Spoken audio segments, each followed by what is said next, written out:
BJP के दूल्हा जरूर हैं, लेकिन वो केवल चुनावी दूल्हा हैं। ये नीतीश जी को केवल चुनावी मुख्यमंत्री बनाया हुआ है, चुनावी चेहरा है वो।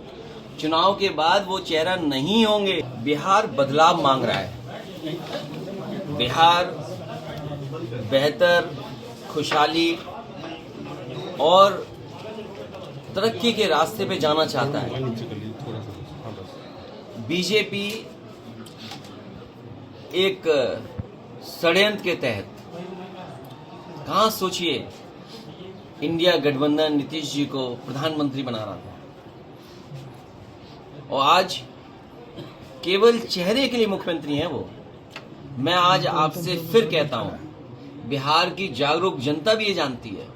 जितने विपक्ष के लोग हैं वो सब मंचों से कह रहे हैं कि केवल नीतीश कुमार जी को चुनाव के लिए रख रहे हैं आगे। चुनाव के बाद भारतीय जनता पार्टी उन्हें मुख्यमंत्री नहीं बनाएगी। और आप पूछ भी सकते हैं कि किस आधार पे ये बात कह रहे हैं आप। महाराष्ट्र में क्या हुआ, महाराष्ट्र में क्या हुआ, और दूसरे प्रदेशों में भी हुआ। जिनके नाम पर जीते उन्हें वो मुख्यमंत्री नहीं बने। मध्य प्रदेश में मुख्यमंत्री कोई और बना, तो भारतीय जनता पार्टी केवल उनको सामने रख रही है। और वो बीजेपी के दूल्हा जरूर हैं, लेकिन वो केवल चुनावी दूल्हा हैं, पद के लिए दूल्हा नहीं है वो। ये आप भी सब जानते हो। अखिलेश जी, अमित शाह ने बिहार चुनाव को लेकर बयान दिया है कि विपक्ष के लिए नो वैकेंसी का बोर्ड लगा है।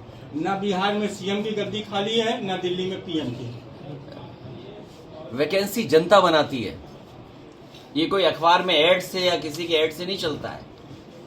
जनता जिसको चाहेगी वो वैकेंट हो जाएगा। और अभी यूपी में आपने देखा कितने वैकेंट हुए। देखिए, जो लोग क्या दावा कर रहे थे, कितनी बड़ी वैकेंसी हो गई। और वो वैकेंसी ऐसी हुई कि आपके बगल में गंगा किनारे प्रधानमंत्री जी भी लाखों वोट से हार गए, क्योंकि कई लाख से पहले जीते थे। कई लाख वोट कम हो गए उनकी। तो वैकेंसी तो जनता लोकतंत्र में बनाती है। और इस बार जनता इसलिए बनाने के लिए तैयार है क्योंकि 20 साल का कार्यकाल, और जिस तरह से ट्रम्प, अमेरिका जो सबसे ताकतवर है आर्थिक रूप से, वो अमेरिका समय समय पर आईना दिखा रहा है। कल सोचो क्या कहा कि हमारे देश के प्रधानमंत्री किलर हैं, किलर हैं। सोचिए, क्या आप कल्पना कर सकते हैं कि एक अमेरिका आपसे का मजाक उड़ा रहा हो, जैसे हम ये कहें कैब में किलर लग रहे हैं। इस भावना से वो प्रधानमंत्री को बोल रहे थे। और फिर टैरिफ आपके बनारस में आसपास, मुबारकपुर, कितना बुनकर सफर कर रहा है। सोचो कल कितना बुनकर सफर कर रहा है। आपके टैरिफ लग रहे हैं। टैरिफ लगने का मतलब क्या हुआ? आपकी अर्थव्यवस्था चौपट हो रही है। वो अपनी अर्थव्यवस्था को आगे बढ़ा रहे हैं। चीन से समझौता कर रहा अमेरिका। मैंने पढ़ा नहीं क्या बातचीत हुई, क्या समझौते हुए। और जो देश आपकी जमीन छीन रहा है, गाजीपुर में अगर आप जाओ, पूरा आंकड़े निकाल के देखो, 1 इंच की जमीन पर सर फूट जाता है। लोग मर्डर कर देते एक दूसरे का। खेती को लेकर के 1 इंच जमीन इधर उधर हो जाए मेड़ की तो झगड़ा हो जाता है।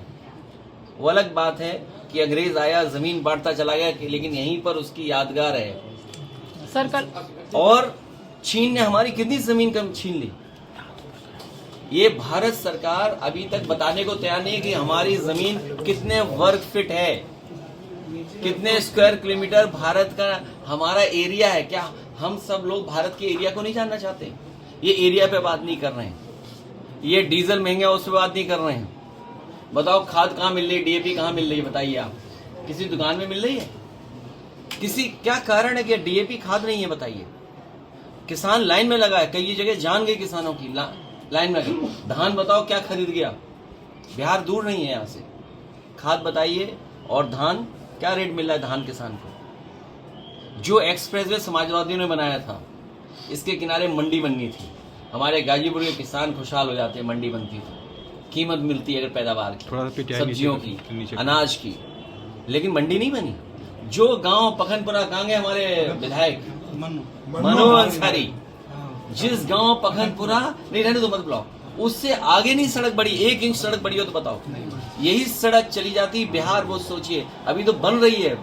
मैंने इसलिए छोड़ दिया था वो 20 किलोमीटर, क्योंकि NHAI ये कहता है कि NOC नहीं मिलेगा आपको अगर आप NHAI के बगल में टोल रोड बनाएंगे तो मुझे उम्मीद थी कि बक्सर से जो सड़क आ रही है वो जुड़ जाएगी, गाजीपुर हाजीपुर हाईवे बन जाएगा।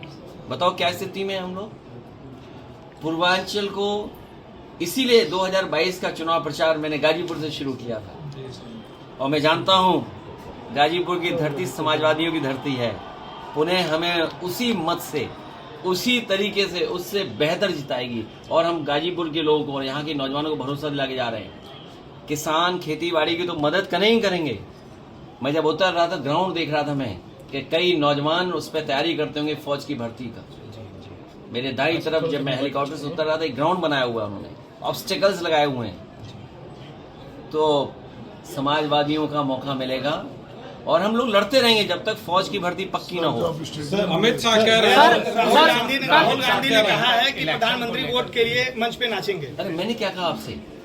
हम अपने साथी की टोपी देख के कहा कि ये किलर लग रहे हैं। सोचो, अमेरिका के राष्ट्रपति हमारे प्रधानमंत्री को किलर बोल रहे हैं। कल का आप सुनिए ना उनका स्टेटमेंट। मैं तो ताज्जुब कर गया कि हमारे अमेरिका के प्रधानमंत्री क्या बोल रहे हैं, राष्ट्रपति हमारे प्रधानमंत्री को। सर, बिहार के इलेक्शन को लेकर जल्दी आप दौरा करने वाले हैं। अमित शाह कह रहे हैं कि ओसामा शहाबुद्दीन को किसी भी कीमत पर जीतने नहीं दिया जाएगा, संकल्प लिए हैं और अखिलेश यादव प्रचार करने जा रहे हैं। सर, उसमें क्या खराबी है? हमारे आदित्यनाथ ने भी कुछ कहा। क्या? योगी आदित्यनाथ ने योगी उनकी आपराधिक पृष्ठभूमि सिर्फ प्रदेश में नहीं बल्कि देश भर में। मेरे साथी ने अच्छा याद दिला दिया मुझे। सवाल वही है और जवाब यहाँ से मैं निकाल के दे रहा हूँ आपको। हमारे मुख्यमंत्री नाम बदल देते हैं और इधर आप देखते हो कि बहुत सारे बच्चों को गोदी में लेके खिला रहे हैं। लगता है घर परिवार वाले उनसे नाम रखवाते होंगे। वो जहाँ जाते नाम बदल देते हैं। अरे उसका भी नाम बदल देते हैं। अगर आप उसका नाम बदलते तो उसका नाम क्या होता? शेर सिंह नाम होता। तो योगी होकर के क्या भाषा है? सरकार अपनी उपलब्धि नहीं बता रही है। अमेरिका किस तरीके से दबाव बना रहा है वो नहीं बोल रहे हैं। आपका पूरा बाजार, ये जितने मोबाइल हैं ये सब असेंबल्ड हैं। किसको धोखा दे रहे हैं ये लोग? किसको धोखा दे रहे हैं बताइए आप। और जिस तरीके से हमारे सरकार के मुख्यमंत्री जी हमें आपको उलझाए हुए इस तरह भाषणों में, आंध्र प्रदेश गूगल का, मेटा का सबसे बड़ा सेंटर बनने जा रहा है। सबसे ज्यादा वहां पे इन्वेस्टमेंट आने जा रहा है। सोचिए, हम और आप क्या देख रहे हैं, क्या बताया जा रहा है हमें और आपको। और सबसे ज्यादा इन्वेस्टमेंट कहाँ आ रहा है? आंध्र प्रदेश में आ रहा है। सबसे ज्यादा इन्वेस्टमेंट तेलंगाना में आ रहा है। सबसे ज्यादा इन्वेस्टमेंट तमिलनाडु में आ रहा है। हमारे मुख्यमंत्री न जाने क्या क्या बता रहे थे कि कौन सा इन्वेस्टमेंट आने जा रहा है। सर, राहुल गांधी को लेकर एक सवाल है। राहुल गांधी ने कहा है कि रिमोट कंट्रोल से अभी तक नीतीश कुमार की सरकार चल रही थी और अब इसके परिवर्तन का समय आ गया है। तो आपको नहीं लगता है कि वो दूल्हा ऐसे वो माला किसी को भी पहना दे रहे हैं? तो माला जो पहनाने का है दूल्हे को पहनाई जाती है माला, और रिमोट नहीं। ये रिमोट की बात ही नहीं है। 100% आप भी जानते हो, ये जितने चैनल है जागरूक लोग सब जानते हैं कि नीतीश जी को केवल चुनावी मुख्यमंत्री बनाया हुआ है। चुनावी चेहरा है वो।